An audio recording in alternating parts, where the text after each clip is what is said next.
يا مساء الفل او صباح الورد عليكم. بجدد لكم التحية، وحشتوني جدا. بقالي كتير ما عملتش معاكم اي حاجة ولا صورت حاجة لاسباب خاصة بيا، لكن النهاردة هعمل معاكم وصفة على فكرة لأول مرة انا بعملها، وكنت متخوفة جدا ان انا اعملها عشان خايفة من النتيجة. لكن شفت وصفة واحدة عاملاها، لقيتها بسيطة وما اعتقدش يعني ان تاريخها في الموضوع ده ممكن يخليها تقول حاجة مش حقيقية. عموما احنا مش هنتكهن، لكن احنا هنجرب مع بعض الوصفة وهنشوف. طبعا زي ما انتم شايفين كده من الصورة احنا هنعمل طحينة. انا عندي مقادير متساوية: كوباية من الكوباية بتاعت الشاي العادية اللي موجودة في البيت، أو وحدي المعيار. كوباية سمسم متحمصة تكون نوع جيد وطعمها حلو. كوباية سمسم لونها أبيض مش متحمصة وبرضو تكون طعمها حلو. عندي كمان كوباية من الفول السوداني اللي مش متحمص وبرضو يكون طعمه حلو. معلقتين من الدقيق عشان تبيض لنا الموضوع. وكمان عندي كوباية من الزيت، بس لازم يكون الزيت طعمه حلو وملوش ريحة، تكون نوعيته جيدة. ما تسترخصيش في الوصفة دي بالذات عشان تديكي نتيجة حلوة. هم قالوا اي زيت، لكن انا قلت مستحيل هحط اي زيت. التكاية اللي هم عملوها انهم ضربوا الزيت في البداية الاول في الخلاط، زي ما انتم شايفين الخلاط معانا كويس قوي. خلونا ندخل نشوف هنعمل ايه كده. دي كوباية الزيت بتاعتي، هاخدها كده واقوم انا حطاها كلها مرة واحدة في الخلاط. تمام. هنشغل الخلاط على الهادي خالص كده، مش هنسرع. استنوا بس ان احنا بنقفل الخلاط. فكرة انا بصور بايد واحدة، لكن خلونا نشوف.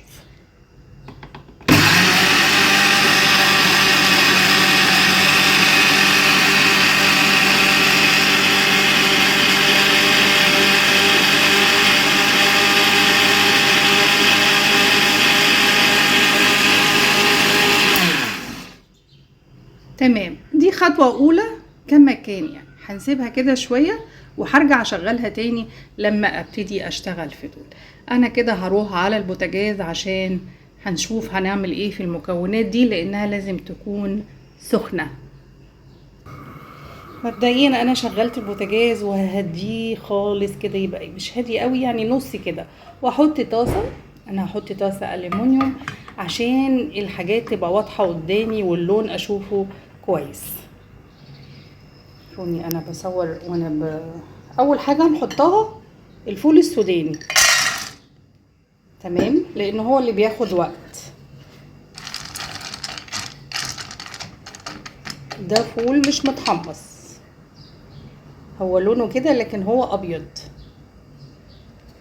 هقلب فيه. اول ما هياخد لون هضيف باقي المكونات واحده واحده. شايفين انا ماشيه على دي. اول ما ابتدى يلون، شايفين هو ابتدى يلون ويديني اللون اللي هو الحلو اللي احنا متعرف عليه، هنزل بكوبايه السمسم الابيض. هنمشي بنفس الترتيب يا جماعه، بنفس الترتيب. احنا عايزين نهدي كمان النار قوي. اول ما ابتدي يسمع صوت السمسم الابيض يطقطق كده، اقوم منزله كوبايه السمسم المتحمصه او المتلونه، ونفضل نقلب كده. بصوا بسرعه، سريعا سريعا. وبعدين هنزل بمعلقتين الدقيق عشان يسخنوا كمان. احنا عايزين كل الحاجات دي سخنه، عايزينها كلها سخنه. بس خلاص كده انا مش هطفي عليها وهروح بيها على الخلاط. نفتحه ونبتدي نضيف، يعني نقسم الكمية دي على 3 مرات مثلا عشان الخلاط نعرف ايه. وشايفين كده معايا اهو. انا هحطه كده، يا رب يكون واضح لان انا بصور بايدي وفي نفس الوقت انا مش لاقيه الستاند راح فين، لكن معلش خلونا نجتهد.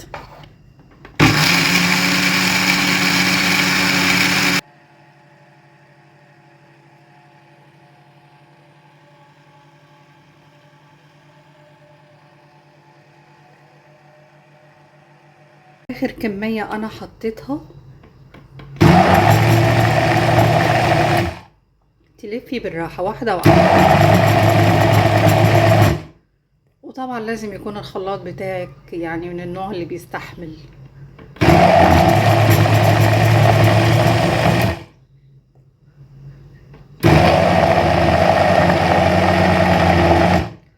انا ماشية معاكي واحدة واحدة عشان ما تحاوليش تتغشمي وتشغلي الخلاط مرة واحدة.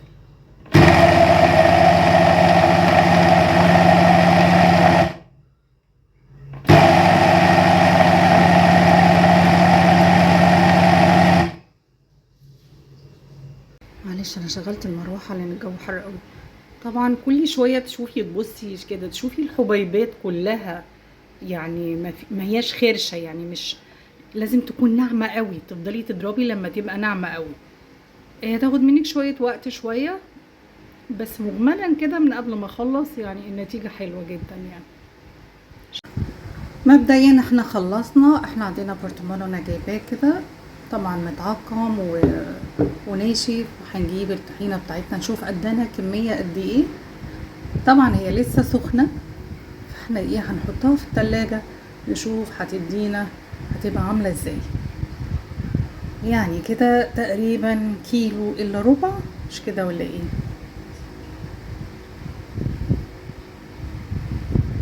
تمام، دي النتيجة.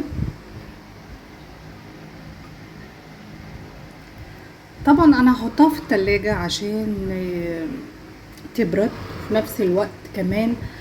هقول لكم هل الزيت بتاعها فصل ولا لا. شايفين عامله ازاي؟ يعني انا شايفه انها حلوه جدا وممتازه.